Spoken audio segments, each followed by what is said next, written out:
اگر آج مشرق وسطیٰ کی سیاست کو سمجھنا ہو تو ایک سوال لازمی ہے: ایران، امریکہ اور اسرائیل ایک دوسرے کے دشمن کیوں بنے؟ کیا یہ جنگ صرف مذہب کی تھی یا اس کے پیچھے طاقت، تیل، ایٹمی طاقت اور عالمی سیاست کا بڑا کھیل ہے؟ اس کو سمجھنے کے لیے ہمیں تقریباً 70 سال پیچھے جانا ہوگا۔ یہ بات بہت سے لوگوں کو حیران کر سکتی ہے، لیکن حقیقت بات یہ ہے: پہلے ایران اسرائیل کا دوست تھا۔ 1948 میں ایران ان چند ممالک میں سے تھا جنہوں نے اسرائیل کو تسلیم کیا تھا۔ اس وقت ایران پر حکومت کر رہے تھے محمد رضا شاہ پہلوی۔ ایران امریکہ کا اتحادی تھا اور اسرائیل کا خفیہ ایجنسی کے ساتھ بھی معاون کرتا تھا۔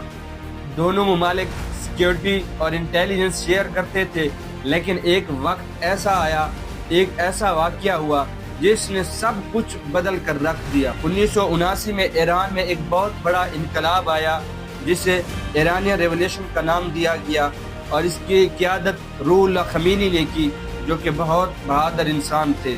اسرائیل کو ایران کا دشمن قرار دیا گیا۔ ایران اور اسرائیل کے حالات جو تھے وہ دشمنی میں بدل گئے۔ انقلاب کے بعد ایران اور امریکہ کے ساتھ تعلقات ختم ہو گئے، اور سب سے بڑی اہم وجہ یہ تھی امریکی سفارت خانہ ختم کرنے کی وجہ تھی۔ 1979 میں ایران کے طلباء نے تہران میں امریکی سفارت خانے پر قبضہ کر لیا اور درجنوں فوجیوں کو یرغمال بنا لیا۔ یہ بحران تقریباً 444 دن تک رہا۔ اس کے بعد امریکہ نے ایران پر سخت پابندیاں لگا دی۔ اسرائیل کو لگا کہ ایران ان کے خلاف ریجنل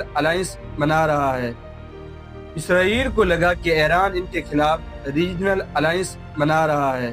انقلاب کے بعد ایران اور امریکہ کے ساتھ تعلقات ختم ہو گئے، اور سب سے بڑی اہم وجہ یہ تھی امریکی سفارت خانہ ختم کرنے کی وجہ تھی۔ امریکہ اور اسرائیل کا الزام تھا کہ ایران خفیہ طور پر ہتھیار بنا رہا ہے۔ اس مسئلے پر 2015 میں ایک اہم معاہدہ ہوا جسے جوائنٹ کمپریہنسو پروٹیکشن کہا جاتا ہے۔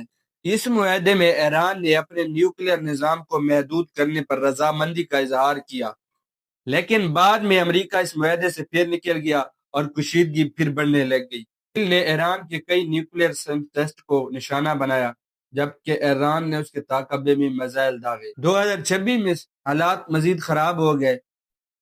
2026 فروری کو اسرائیل اور امریکہ نے ایران پر بہت بڑے فضائی حملے کیے، جس میں کئی فوجی نشانہ بنائے گئے۔ اس آپریشن کو اسرائیل نے آپریشن لائنز روور کا نام دیا۔ ایران نے اس کے جواب میں اسرائیل پر میزائل داغے اور امریکہ کے فوجی اڈوں پر بھی حملے کیے، جس میں بہت سارا جانی نقصان ہوا۔ یہ جنگ صرف 3 ممالک میں نہیں ہے، اس کا اثر اب پورے مشرق وسطیٰ تک پھیل چکا ہے۔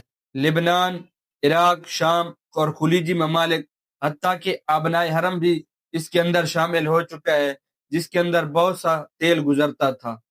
خبروں کے مطابق ایران نے حالیہ لڑائیوں میں اسرائیل اور امریکہ پر بہت سارے میزائل داغے۔ یہ جنگ خطے کی معیشت، سیاست اور روزگار پر بڑا اثر ڈال رہی ہے۔ ایران اور اسرائیل کی دشمنی ایک وجوہات پر نہیں ہے، یہ کئی عوامل پر مشتمل ہے۔ ایٹمی طاقت، مذہبی وجوہات پہ، نظریاتی وجوہات پہ، اور مشرق وسطیٰ کی طاقت کی وجہ سے یہ لڑائی شروع ہے۔ ایران کی تاریخ بہت زیادہ پرانی ہے، ہزاروں سال پہلے پرانی تاریخ ہے، اور اس تاریخ میں یہ ثابت ہے کہ ایران کبھی بھی نیور گیو اپ نہیں کرتا۔ ایران اپنا جو ہے دفاع کرنا جانتا ہے، اور ایران انشاءاللہ اپنا دفاع کرے گا۔ سبسکرائب